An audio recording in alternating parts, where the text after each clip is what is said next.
Hello guys, welcome back. അപ്പോൾ ഇന്ന് അച്ഛനും അമ്മയും കൂടി രാവിലെ ഇതാ ഹോസ്പിറ്റലിൽ പോയിട്ടുണ്ട് കേട്ടോ. അപ്പോൾ പിന്നെ ഇന്ന് അച്ഛന് ചെക്കപ്പിന് പോവേണ്ട ദിവസമായതുകൊണ്ട് അവർ രണ്ടുപേരും രാവിലെ അങ്ങ് പോയിട്ടുണ്ട്. പിന്നെ ഞാൻ ആദ്യം ബസ് കയറ്റി വിടാൻ വേണ്ടിയിട്ട് ഞാൻ കൊണ്ടാക്കിയിട്ട് തിരിച്ച് വന്നിട്ട് കുറേ നേരം ഞാൻ ഫോൺ നോക്കിയിരുന്നു കേട്ടോ. എൻ്റെ പൊന്ന്, സത്യം പറഞ്ഞാൽ മടി പിടിച്ച ദിവസമായിരുന്നു എനിക്കിന്ന്.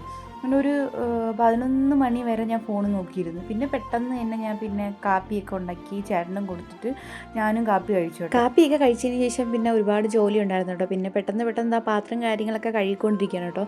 അപ്പോൾ ആദ്യം ഇന്ന് വരെ ഉള്ളൂ ക്രിസ്മസ് എക്സാം. പിന്നെ അത് കഴിഞ്ഞിട്ട് പിന്നെ സെലിബ്രേഷൻ കഴിഞ്ഞിട്ട് പിന്നെ അവർക്ക് ക്ലാസ് കാണത്തില്ല, 10 ദിവസം അവധിയായിരിക്കും. അപ്പോൾ പിന്നെ ഞാൻ വിചാരിച്ചു ഇന്ന് പെട്ടെന്ന് തന്നെ അതിനിപ്പോൾ വിളിച്ചിട്ട് വരാമല്ലോ. അപ്പോൾ പിന്നെ ചേട്ടൻ ഇന്ന് വീട്ടിലുണ്ട്, ചേട്ടൻ ജോലിക്ക് ഇന്ന് പോയില്ല. ഒരാവശ്യമായിട്ട് ചേട്ടൻ ഇന്ന് ലീവ് എടുത്തു കേട്ടോ. അപ്പോൾ പിന്നെ ഞാൻ വിചാരിച്ചു നമുക്ക് രണ്ടുപേർക്കും തന്നെ പോയി വിളിച്ചിട്ട് വരാം നാദൂന്. അങ്ങനെ പിന്നെ ഞാൻ ബാക്കി ജോലിയും കാര്യങ്ങളൊക്കെ ചെയ്തുകൊണ്ടിരിക്കുന്നുണ്ട്. അപ്പോൾ പാത്രം കഴുകാൻ സത്യം പറഞ്ഞ ഒരു ടാസ്ക് പിടിച്ചൊരു പണിയാണ് കേട്ടോ. പിന്നെ പെട്ടെന്ന് തന്നെ ബാക്കി കിടന്ന പാത്രങ്ങളെല്ലാം കഴുകി വെച്ചിട്ട് അവിടെ അടുക്കള മൊത്തം ഒന്ന് വൃത്തിയാക്കി പെട്ടെന്ന് തൂത്തൊക്കെ വാരി കേട്ടോ.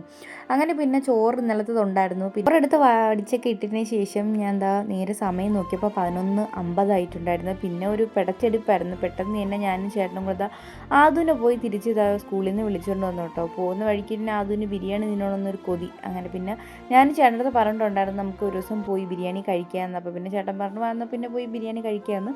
അങ്ങനെ ഞങ്ങളത് 3 പേരും കൂടി കടയിൽ പോയി ചെന്നിട്ട് വെള്ളം കൊണ്ടുവന്ന സമയത്ത് സത്യം പറഞ്ഞാൽ ചോരയുടെ കളറായിരുന്നു, അത്ര നല്ല കളറായിരുന്നു. അങ്ങനെ പിന്നെ വെള്ളം ഞാൻ അവിടെ നീക്കി വെച്ചിട്ട് ബിരിയാണി കൊണ്ടുവന്നപ്പോൾ പിന്നെ ഒന്നും നോക്കിയില്ല, ബിരിയാണിയും സലാഡും പപ്പടവും അച്ചാറും മുട്ടയൊക്കെ കൂട്ടിയിട്ട് നല്ലോണം ബിരിയാണി അങ്ങ് കഴിച്ചു.